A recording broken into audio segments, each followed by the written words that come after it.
সবাইকে স্বাগতম। মাঝে মাঝে দেখবেন কিছু সিনেমার ঘোষণা এমনভাবে আসে যা আমাদের মধ্যে উত্তেজনা তৈরি করার থেকে বেশি যেন ধাঁধায় ফেলে দেয়। আজ আমরা ঠিক এমনই এক রহস্যময় ঘোষণার জট খুলব, যা দেখে মনে হচ্ছে ঢাকায় সিনেমা একটা বড় ঝড় আসতে চলেছে। স্ক্রিনে যে লেখাটা দেখা যাচ্ছে, না এটা কোনো টাইপিং মিস্টেক বা ভুল কিছু না, এটা আসলেই একটা সিনেমার আনুষ্ঠানিক ঘোষণার অংশ। প্রথম দেখায় হয়তো এর কোনো মানেই খুঁজে পাওয়া যাবে না, কিন্তু এই অদ্ভুত ভাঙা ভাঙা কথাগুলোর ভেতরেই কিন্তু লুকিয়ে আছে সিনেমাটার আসল পরিচয়। চলুন, এটাই হবে আমাদের আজকের আলোচনার মূল কেন্দ্রবিন্দু। তো ২০২৪-এর শেষের দিকে এই রহস্যময় বার্তাটা ইন্টারনেটে ছড়িয়ে পড়ে। আর যেমনটা বললাম, এটা কিন্তু কোনো টেকনিক্যাল গ্লিচ ছিল না, বরং বেশ পরিকল্পনা করেই এমন একটা বিভ্রান্তিকর ঘোষণা দেওয়া হয়েছে। এর পেছনে একটা উদ্দেশ্য আছে। ঘোষণাটা বলছে যে ২০২৬ সালে একটা বড় সিনেমা আসছে। কিন্তু প্রশ্নটা হলো, এই ধরনের এলোমেলো কথা থেকে আমরা আসলে কি তথ্য পেতে পারি? আচ্ছা, চলুন তো এই ব্যাপারটার গভীরে গিয়ে দেখি কি পাওয়া যায়। আমাদের এই অনুসন্ধানের প্রথম ধাপ। এখানে আমরা বোঝার চেষ্টা করব যে এই ঘোষণার স্টাইলটা ঠিক কী। বিশেষ করে ওই প্রি ব্লাস্ট শব্দটার দিকে আমাদের নজর থাকবে। তাহলে এই প্রি ব্লাস্ট জিনিসটা কি? এটা হচ্ছে একটা একদমই প্রাথমিক ধাপের মার্কেটিং টিজার। সিনেমার আনুষ্ঠানিক প্রচার শুরু হওয়ার অনেক আগেই এটা ছেড়ে দেওয়া হয়, শুধু দর্শকদের মধ্যে একটা গুঞ্জন বা হাইপ তৈরি করার জন্য। এর আসল উদ্দেশ্য হলো সবাইকে বুঝিয়ে দেওয়া যে সামনে বিশাল কিছু একটা আসছে। তাই এই ঘোষণার রহস্যময় ভাবটা কিন্তু ইচ্ছে করেই রাখা হয়েছে। চলুন এবার পরের অংশে যাওয়া যাক। এখন আমরা দেখব এই পুরো প্রজেক্টের পেছনে কারা আছেন, এর মূল চালিকা শক্তিটা কে।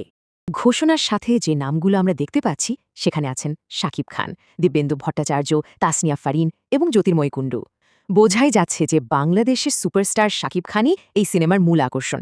খুব সম্ভবত ওই যে বলা হয়েছিল one of a kind force বা অদ্বিতীয় শক্তি, সেটা তাকে উদ্দেশ্য করেই বলা। আর সাথে দিব্যেন্দু, ফারিন বা জ্যোতির্ময়ের মতো শক্তিশালী অভিনেতারা থাকা মানে দারুণ কিছুর ইঙ্গিত মিলছে। আর প্রোডাকশন হাউসের নামটাও দেখুন, এসকে ফিল্মস। তার মানে সুপারস্টার শাকিব খান অর্থাৎ এসকে, আর প্রযোজনা সংস্থা এসকে ফিল্মস, এই দুয়ের মধ্যে একটা সরাসরি কানেকশন আছে। এতে সিনেমায় তার যে একটা কেন্দ্রীয় ভূমিকা থাকবে সেটা আরও পরিষ্কার হয়ে গেল।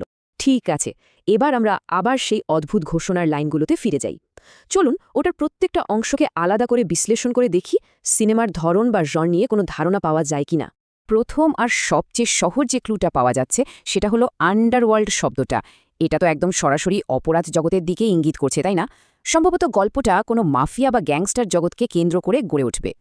এরপর দ্বিতীয় clue, one of a kind force বা অদ্বিতীয় শক্তি।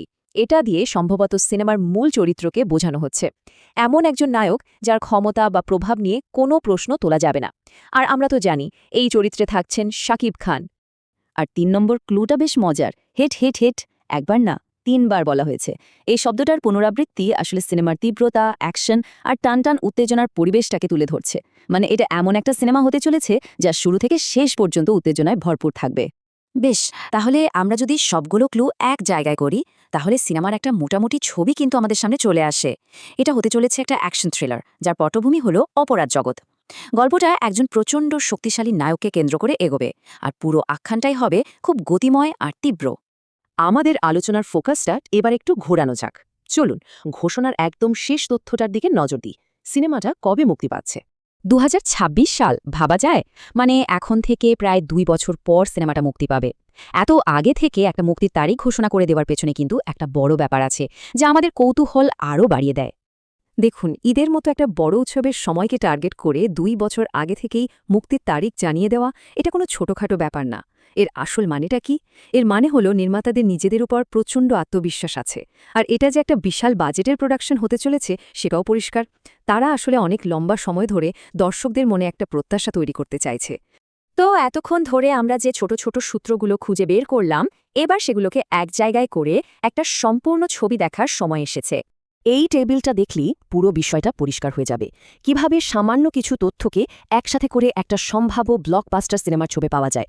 দেখুন, সিনেমার নাম প্রিন্স, প্রধান চরিত্রে শাকিব খান, জনরা সম্ভবত অপরাধ জগতের অ্যাকশন থ্রিলার, আর মুক্তির সময় হলো ঈদ ২০২৬, যেটা প্রমাণ করে এটা একটা বিশাল প্রজেক্ট। আর এই পুরো ঘোষণাটা আসলে একটা প্রি ব্লাস্ট মার্কেটিং কৌশল, যার লক্ষ্য হলো লম্বা সময় ধরে হাইপ তৈরি করা। কিন্তু সবকিছু শেষে একটা বড় প্রশ্ন কিন্তু থেকেই যায়। এই যে ২ বছরের লম্বা অপেক্ষা আর এই যে আকাশ ছোঁয়া প্রত্যাশা তৈরি হলো, প্রিন্স কি শেষ পর্যন্ত নিজের তৈরি করা এই হাইপের প্রতি সুবিচার করতে পারবে? উত্তরটা জানার জন্য আমাদের অপেক্ষা করা ছাড়া আর কোনো উপায় নেই।